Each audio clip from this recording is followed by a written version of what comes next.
दुसरा एक मुख्यमंत्री तो आता बामण असल्यामुळे कोल्हापूरच्या लोकांना बरेच वाटणार, पण दुसरा असल मराठा सांगतो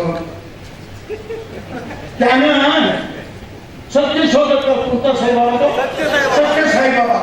त्या सत्य साईबाबाचं मुंबईला सरकारच्या निवासस्थानामध्ये आणून आणि त्याचे पाय धुतले होते महाराष्ट्राच्या मुख्यमंत्र्यांनी मुख्यमंत्री असताना. काही नाही नाव ना तुझं माहिती असेल, अशोक चव्हाण, शंकरराव चव्हाण तिकडे जाऊन पाय धुतले होते. अशोक चव्हाणाने त्याचं पुढचं पाऊल केलं, त्याला मुंबईला बोलावला.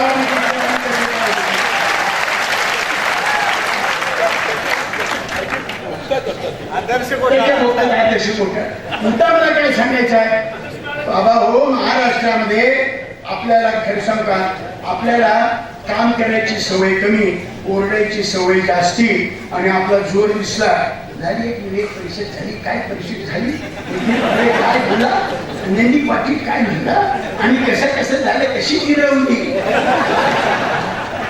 तुम्हाला वाटतं गिरवली, 4 दिवसांनी असं दिसतं का आमची गिरली आणि त्यांचा पोट झाला.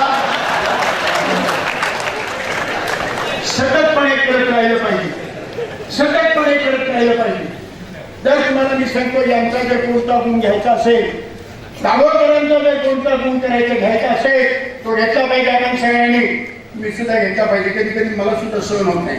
अंधश्रद्धा निर्मूलन समितीचं काम करणाऱ्या कार्यकर्त्यांना विनंती आहे, बाबा हो दाभोळकर जेव्हा होते तेव्हा तुम्ही जितका वेळ देत होता आणि जितकं काम करत होता त्याच्यापेक्षा आता तुम्ही जास्त काम केलं पाहिजे. देहाच्या अपप्रवृत्तींच्या बरोबर प्रत्यक्ष व्यवहार केला तर ते करता येईल शक्य आहे. पण मी तुम्हाला सांगतो सगळे बिघडले असं समजू नका बरं का. काही लोक म्हणते मात्र कसं काय म्हणणार, मग आता कालपासून सांगायला लागेल त्या लोकांना ते नरेंद्र मोदी येणार. म्हणजे तुला कोणी सांगितलं त्याचा नाही जोर दिसतो, म्हणजे तुला कुठं दिसला नाही ते टीव्हीवर असं म्हणला होता, ते वर्तमानपत्रात तसंच म्हणला होता. हे टीव्ही वाले आपले मित्र माझ्यापेक्षा जास्त सांगतील. हे बघा, हे बघा, अख्ख्या त्या टीव्ही चॅनल वाल्यांच्या मध्ये आपला मित्र म्हणून नव्हे की आमच्या व्यासपीठावर आला म्हणून नाही, परंतु गेली नोकरी तर गेली म्हणून मी त्याला जायला सांगितलं बाबा एवढं जाऊ नकोस, तुम्ही नोकरी जायचो काय म्हणतो, गेली तरी गेली, मला काय करायचं. तुम्ही तरी आपलं मत सांगायला त्या प्रसार माध्यमामध्ये आहे असे बरेच आहेत. त्यांनी सुद्धा निखिल वाघे इतके नाही करता आलं तर जरा थोडं काहीतरी करायचं शिकाय, त्याच्यापासून थोडं काहीतरी. मला शेवटी एकच सांगायचं आहे, महाराष्ट्रातली जनता, देशातली जनता ही तुम्हाला मी सांगतो हिनं आता प्रेम शहाणपणा दाखवलेला आहे. महात्मा गांधींचा खून करणाऱ्या प्रवृत्ती, दाभोळकरांचा खून करणाऱ्या प्रवृत्ती यांना ही महाराष्ट्रातली जनता, देशातली जनता. अरे त्या गुजरात मध्ये तो वेगळा विषय, पण तुम्हाला सांगतो सरकारी पोलीस अधिकाऱ्यांच्या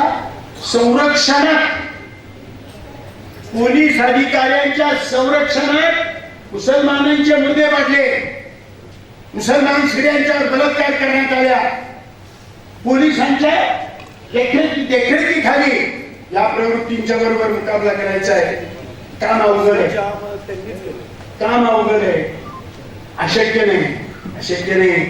अरे इंग्रजांना घालवायचं काम करणाऱ्यांच्याकडे आले होतो.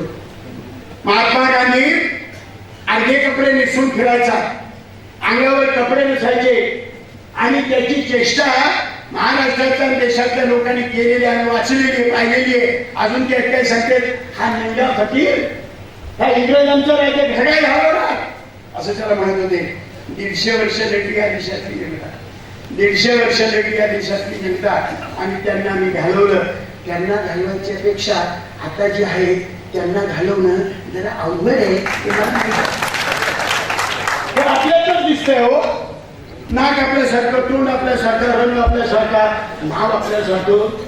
लांबणं जर गेलं तर ते आपलं कुठलं तरी पाहुणं बी सापडतंय. त्याला घालवायचं म्हणजे अवघड काम आहे का नाही. इंग्लंड मधला पुढे आमचा पाहुणा नव्हता हो, त्यामुळे त्याचं काम सोपं होतं, पण तरी सुद्धा करायला पाहिजे. विवेकाला पर्याय नाही, विचाराला पर्याय नाही. तुम्हाला माहिती आहे काही लोक मला काय सांगतात, मी युनियन चालवतो की नाही, तर काही आमचे कामगार मला काय सांगतात, कॉम्रेड ते कार्ल मार्क्स आणा, त्याचं पुस्तक वाचा, ते नानासाहेब गोरे कोण, ते आणखी तो कोण दाभोळकर कोण, आम्ही त्याचं पुस्तक वाचा आणि ते समजून घ्या. लय अवघड काम, वाचायला घेतो तर झोप येते. म्हणजे काय सांगतो, काय करा, मला दाटक द्या आणि कुणाला बघायचं तेवढं कोल्हापुरामध्ये दांडके बाजार जास्त आहे. दांडकं पाहिजे या मताचं मी आहे, दाभोळकर नव्हते. पण नुसत्या दांडक्याला प्रश्न सुटणार नाही. दांडका असेल आणि डोक्यावर जर विचार नसेल ना, तर तुम्हाला मी सांगतो आपण एकमेकाचे मुद्दे पाडण्याची शक्यता जास्त आहे. अधुरा काम